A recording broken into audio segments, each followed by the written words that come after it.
Well, hello everyone and welcome back. Let's hop right into the week. The S&P did a lot of wiggling and was up 9.72% week over week, and also up 9.72%. Wow! Over in small caps, the Russell 2000 was up 5.85%. Not quite as substantial, but still an enormous move. And absolutely cranking the money machine was the Nasdaq with 11.7% week over week. Now, moving over month, we see an absolute drop off a cliff, followed by a series of gigantic spikes, in what I can really only describe as wild panic selling and buying frenzy. Overall, month over month, the S&P is down 4.22%, and that doesn't sound like a wild month, but just looking at these spikes and drops, it's just madness. Generally, small caps got hit harder month over month, with the Russell 2000 down 8.32%. And the Nasdaq sat in the middle, down 5.22% month over month. Over the past month, the VIX has done this enormous jump, followed by a whole bunch of spikes. So this has certainly been a good time for people who bought options prior, or are selling options now. There is a whole lot more premium in options than just a couple weeks ago. Looking internationally, the British FTSE 100 was up 2.09%, which is good but isn't wow. The Euro Stoxx 50 had a little bit more wow, up 3.83%. And the Shanghai Composite managed to get a gain as well, up 0.76% week over week. But let's go over to rates. All up. And this primarily occurred with stronger rate increases amongst longer dated maturities. The 5-year up 43 points, the 7 up 48, the 10 47, the 20 47, and the 30 44. Overall, there wasn't much movement on the shorter end. And all the while, markets seem to be pretty uncertain as to whether the Fed will cut rates or not. Overall, there is an expectation of rate cuts, it's just how many is really uncertain. Jerome Powell, for his part, seems to be cautious, and he's always been very cautious. He does not want to get it wrong. And while it seems to me that, yes, the Fed does seem willing to cut rates this year, it also seems that markets have been slow to adapt to what this Fed is. The people running financial institutions today are used to a world where rates only go down and the Fed bails out Wall Street. Even if they don't intellectually think this is the case, they're conditioned on the Greenspan put. But this is a different Fed. It's less amenable to the free money hose for everyone forever, and it's very cautious. Too cautious? Perhaps, but certainly cautious. And I tend to think that the Fed is amenable to the executive administration, but if they're going to veer any one way, it's going to be toward caution and being, if anything, too slow. And it's very worth remembering that the days of the Greenspan put are gone.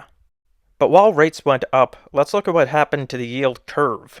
It went from this heinous U-shape at the end of last week to a not good U-shape this week. And while these increases in rates weren't good for the bonds, that shape does look at least better. Going back to last year, the yield curve was in an inversion, and it's been in a kind of inversion since this year.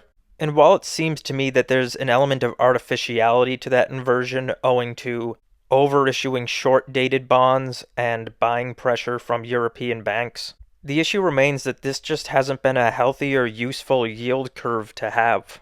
And while now the shape looks a bit more healthy, it's still not quite there. So what happened last week? What was all this craziness?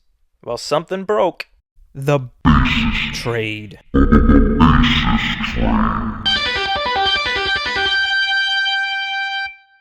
So the idea behind a bond basis trade is to try to capitalize on the difference between the cash actual bond market and the futures market, where you go long one and short the other.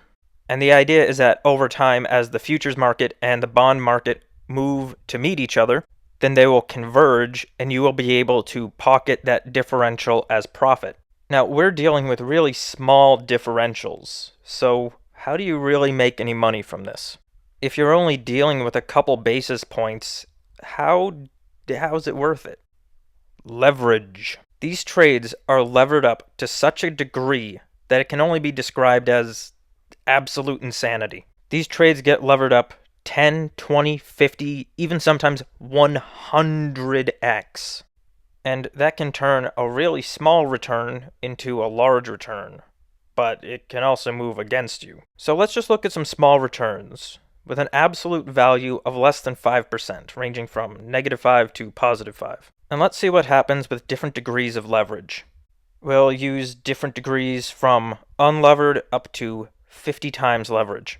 And you can see that with no leverage, these returns are pretty small. They are what they are. A -5 is a -5, a +5 is a +5. And if we use 2x leverage, now it's doubled. But by the time we get to 20x leverage, a 0.1% return gets you a 2% return. And a loss of just 2% is -40, with a loss of 5% wiping you out completely. And that's just 20%. Some of these funds are using 50 times leverage, where you can get wiped out with a decrease of 2%. Really, really small moves become amplified to such an enormous degree when you use this level of leverage. And well, last week, with movements in the bond market, that basis trade broke down, and these funds using really high degrees of leverage got whacked hard. But there were a lot of curiosities in the middle of the week last week. There was news of a pause in some very major tariffs, and so we should expect that to show up in the equity markets. Did something happen in the stock market? I don't know where is that showing up? Where is that? So we got a substantial rally in the stock market, and we saw a sell-off in the bond market. Someone seems to be selling our longer-dated bonds. So what's going on with that? So while there was a rally in US equities and a sell-off in treasury bonds, the German bund yield went pretty sharply down. At the same time in the middle of the week, the British pound against the US dollar didn't move all that much. The Chinese yuan didn't move, which indicates that it doesn't look likely that they were selling. But right at the same time, the euro jumped against the dollar. And we saw something very curious pop up across financial media. The US Treasury, that's a bunch of junk. No one wants that. The US is... You want German bunds. So while we saw the euro rise against the dollar and a bunch of selling of US long-dated treasuries, heavily indicating that selling pressure was coming from Europe, we see a bunch of stories get run about how actually Germany is the safe place. And the Germans have been trying to sell this story for a while, because they really need to sell bunds. Oh no, the United States, why would you want to be there? Deutschland is the most stable country on earth. It is very good to be in bunds, yeah.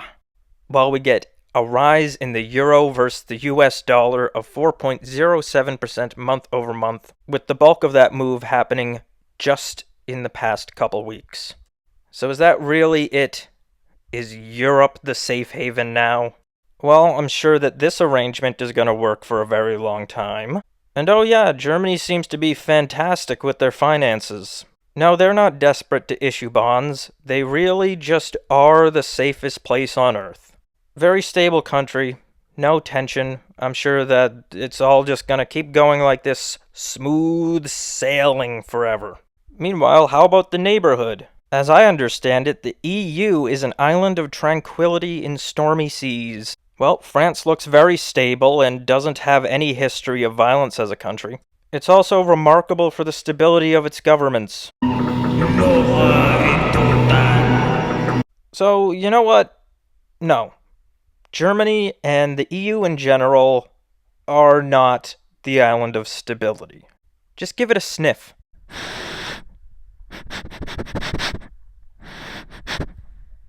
Yeah, that smells like someone trying to sell a story. Back on the US domestic front, we had a CPI read of -0.1. And it seems to me that there are a lot of deflationary forces in the system. and those have been increasingly manifest in the commodities market. However, on the executive policy side, while there are a number of deflationary policies in there are also talks of some inflationary policies that may manifest later. And this to me looks like it's going to manifest a very interesting dynamic with both deflationary and inflationary policies coming out. And the question ends up being how that balance will work out. Month over month, crude oil down 7.23%. Lumber down 14.62%. Copper down 7.66%. Wheat down 1.42%. However, take a look at this. Month over month, gold up 8.81%. We are still seeing very strong upward pressure on gold. This run has been proving very durable. And I tend to think that that is because it is indicative of a larger shift in the entire monetary environment, a change in the global monetary order, where hard real asset collateral is reasserting itself. But let's go back to the tariff situation for a second. While equity markets went wild with euphoria on news that some of the major ones are being paused, China still remains up in the air. China, being one of the big boy economies, a harder stance and more willingness to fight in a trade war scenario. However, I'm not particularly worried about China. At least right now, this is what they have to do. There's no way that the secretary can come out and just say, "Oh no, you're right, we're gonna do it exactly how you want us to do it. We're gonna do your thing. Oh no, you're the best. We were wrong. We're sorry. Whatever you say, Big Daddy America." That is completely politically untenable. But China is in a rough spot economically, and their stimulus endeavors haven't worked. Also, if they wish to maintain this economy, then it's absolutely vital that they maintain trade with the US. So yes, this can be resolved, and both parties have to come out initially and be as bold and aggressive as possible. That's just the political reality. It's negotiation, but also to a large extent, it's theater. There's nothing substantive that has happened that makes it look like there won't be a trade resolution. And yeah, there might be rough spots, and there might be some real uncertainty. But a lot of this is just game theory and theater. So what is in the big picture? Number one, the market is entirely psychotic, particularly the equity market. It panic sells and is convinced that the entire world is about to end, and then it is so euphoric that it's convinced that this is the best thing that has ever happened ever, and there's never been anything better to happen to the market. Oh, and there's nothing that could possibly be better because this is the best thing ever. I really try to avoid the noise and the emotions of market participants, because it's just crazy how out of hand and irrational it can get. So I just find it worthwhile to try to keep the noise out, as markets are emotional, do have inefficient information, and often involve really bad interpretations of information. Thank you, efficient market hypothesis. European debt. No, I don't think the bund is really the safe haven, and I think that there's a story being sold. To me, it just seems like Europe's financial ambitions and their current position, even if left unchanged, are just untenable. I don't think they're in a great spot. The Chinese position is going to be worth following. Yeah, there's going to be a lot of tough talk and probably going to be a bit of a fight, but it is resolvable. And that's certainly going to be something to watch. On a more sociological level, the EU, there's just a lot of tension in there right now.